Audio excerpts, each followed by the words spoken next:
Bismillahirrahmanirrahim. Kita akan mengatur bagaimana strategi atur jadwal untuk guru TPQ ya, guru yang Iqra. Ini liburnya hari Jumat, kemudian atur jadwalnya ngaji Iqra itu sampai 4 hari ya, setiap kelas itu kira-kira 4 hari. Di sini Sabtu, Ahad, Senin, Selasa. Rabu menulis, Kamis hafalan surat-surat, doa-doa atau bacaan sholat. Nah, ini cara yang harus diterapkan oleh guru TPQ. Nah, untuk Iqra ini pengkelasannya dari kelas Iqra jilid 1 sampai jilid 4 ya, 4 kelas. Kemudian 4 kelompok atau 4 kelas. Kemudian untuk yang Iqra jilid 5 dan 6 itu dijadikan satu kelas, yaitu kelas wisuda. Nah, sekarang Iqra itu 4 hari ya, dengan cara ya murid-murid membawa Iqra ini ya, dan prestasi maju dan nanti akan diajarkan oleh guru. Maju satu persatu diajarkan oleh guru. Nah, ini judul diberi kasih tahu, kemudian anak-anak dites.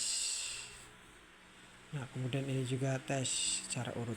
Nah, itu begitu, kurang lebih begitu. Kalau di atas itu sebagai pemberitahuan atau judul, kemudian selebihnya ini adalah tes.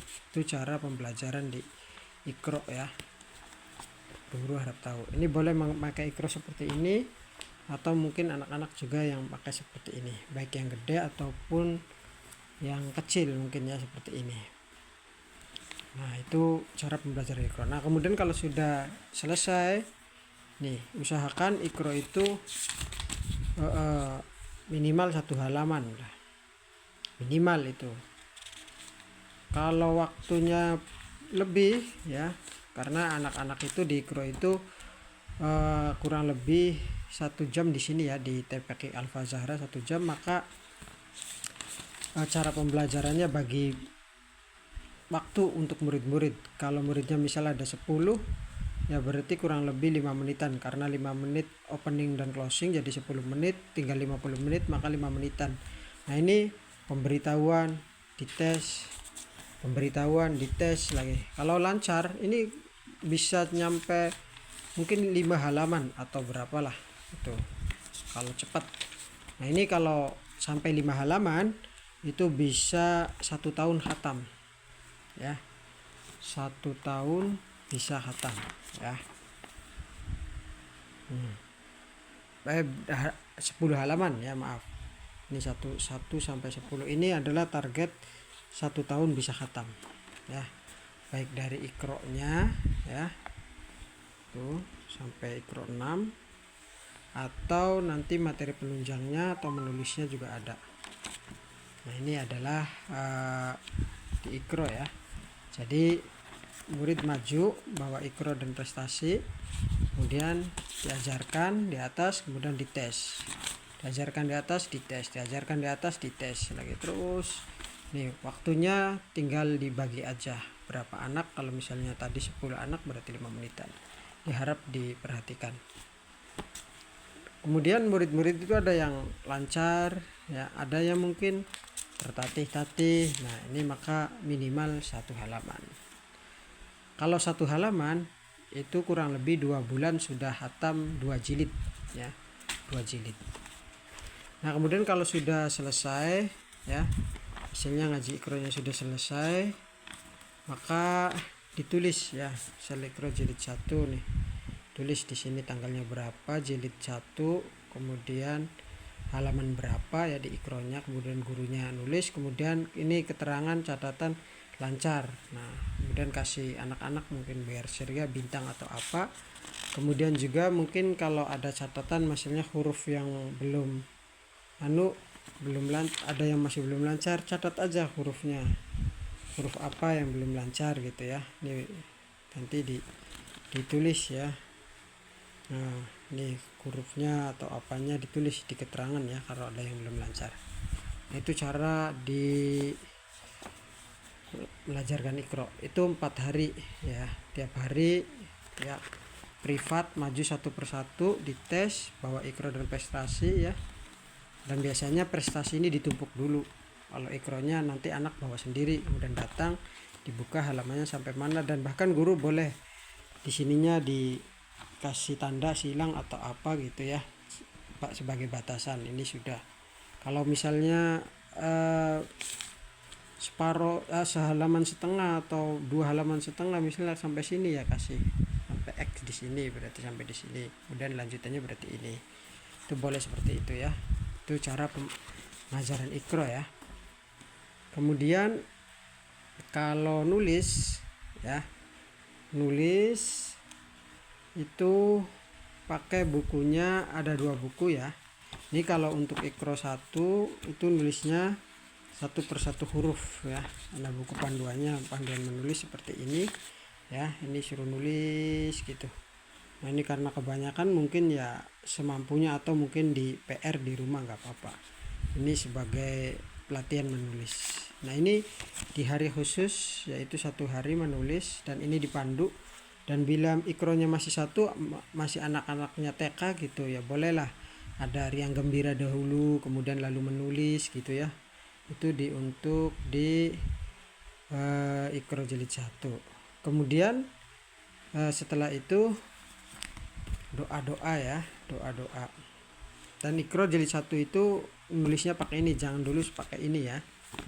Ikro jilid 1 tuh ada 2 sih di TPQ, di ikro itu ada ini dan ini ya menulis. Cuman ikro jilid 1 pakai ini dulu. Selesaikan kalau 1 tahun, usahakan selesai, kalau nggak selesai diterusin nanti di ikro 2. Nah ya begitu di kelas ikro 2. Kemudian untuk surat-surat, doa-doa, bacaan sholat, ini makanya yang ada di target ini ya. Nah ikro 1 itu doa-doanya apa aja nih, doa mau makan, doa sudah makan, doa mau tidur. Kemudian surat-surat pendek, hafalan surat-suratnya ada Al-Ikhlas dan Al-Fatihah.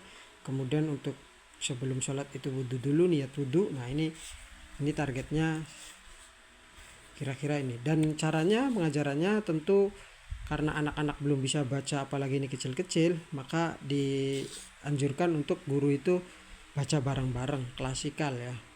Doa mau makan, ayo tirukan, doa mau makan ya. Allahumma, ayo baca, Allahumma barik lana, ayo barik lana begitu. Fima rozak tanah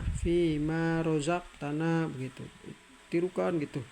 1 doa saja diulang-ulang dulu, klasikal. Ini pas ketika masuk di jadwal Kamis doa-doa atau surat-surat ya, itu harus diklasikalkan dulu ya, baca bareng-bareng dulu ya, gantian, terus dilatih terus gitu ya. 1 doa atau 2 doa tergantung waktunya ya, diulang-ulang terus. Nah itu di hari Kamis ya, misalnya di 1 hari itu ya. Nah untuk nanti kan ngaji lagi, kemudian Rabu nulis lagi. Nah ini ketika doa-doa ini kalau sudah hafalan ya, tadi pas masuk di klasikal bareng-bareng, terus nanti bilang sama anak-anak ya minggu pertama tuh bahwasanya nanti hafalin tuh doa-doa yang tadi sudah dibaca bareng-bareng ya, di rumah dibaca-baca, dideres, dihafalin ya. Nah nanti kalau ketemu hari Kamis untuk doa-doa ya, pas masuk baca bareng dulu, ayo misalnya kemarin baca doa makan atau sudah makan, baca bareng-bareng. Kemudian setelah itu maju 1 persatu untuk hafalan itu, dan dicatat di prestasi lagi ya, catat lagi doa-doa misalnya ini, terus dikasih catatan. Kalau yang belum lancar ya dan orang tua di grup nanti diberitahu ini prestasinya, ini diperlihat, tolong dicek gitu. Nah itu begitu ya, itu caranya di ikro 1 ya. Kemudian ikro 2 juga sama ya, jadwalnya masih seperti itu, menulis 4 hari ikro 4 hari, nulis 1 hari, surat-surat 1 hari. Prakteknya sama dengan tadi, tinggal dilihat target-targetnya aja. ya, target-targetnya dan seterusnya ya, sama. Karena ada ikro, ikro 1 ini targetnya, ikro 2 ini targetnya, ikro 3 ini targetnya, dan seterusnya. Ini semua ada jadwalnya ya, sama. 4 hari ngaji, 1 hari nulis hafalan, doa-doa, surat-surat 1 hari. Begitu juga ya ikro 3, ikro 4 prawisuda juga begitu. Nah, mungkin kalau ini nulisnya bisa di sela-sela ya. Di ikro ini nulis karena mungkin percepatan supaya cepat selesai, nulisnya boleh di sela-sela, dan itu sudah menggunakan ini yang menulis ini ya. Nah, ini itu ya, boleh nulis satu persatu atau nulis 1 hari, atau mungkin kalau ikronya mau percepatan ya berarti boleh ikro. Ini di ikro 3. Ikro 4 juga sama, banyak ikro, nulisnya di sela-sela saja, di sela-sela ini, karena ini sudah ada enak ya, tinggal nebalin, nyalin, kemudian nyalin ya, nebalin kemudian nyalin, niru ya. Ini seperti ini. Ini pakainya ini seperti ini. Itulah untuk pelajaran di ikro.